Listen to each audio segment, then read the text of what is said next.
प्रधानमंत्री नरेंद्र मोदी जन्मदिन अवसर में आज ओडिशा रे 1,49,11,339 गछ लग धार्य लक्ष्य प्राय 2 गुण गछ लग राज्य में सुंदरगढ़ जिले में सर्वाधिक 14,21,618 वृक्षरोपण कर प्रधानमंत्री मोदी प्रति श्रद्धा सम्मान जड़े राज्यवासी पक्षर अभूतपूर्व उत्साह देखा मिलता। सुंदरगढ़ जिलार विभिन्न स्थान में स्कूल कॉलेज छात्र छात्री माने वृक्षरोपण करते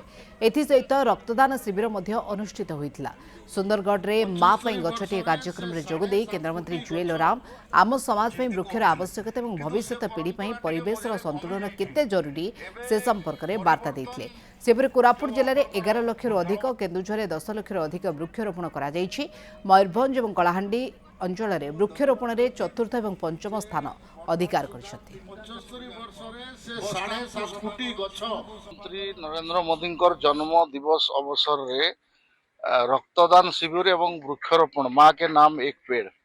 इटा चली अनेक युवक भाई माने स्कूल कॉलेज पढ़ुवा भाई माने स्वेच्छासेवी संगठन जोग देइथवारु मु तांको धन्यवाद।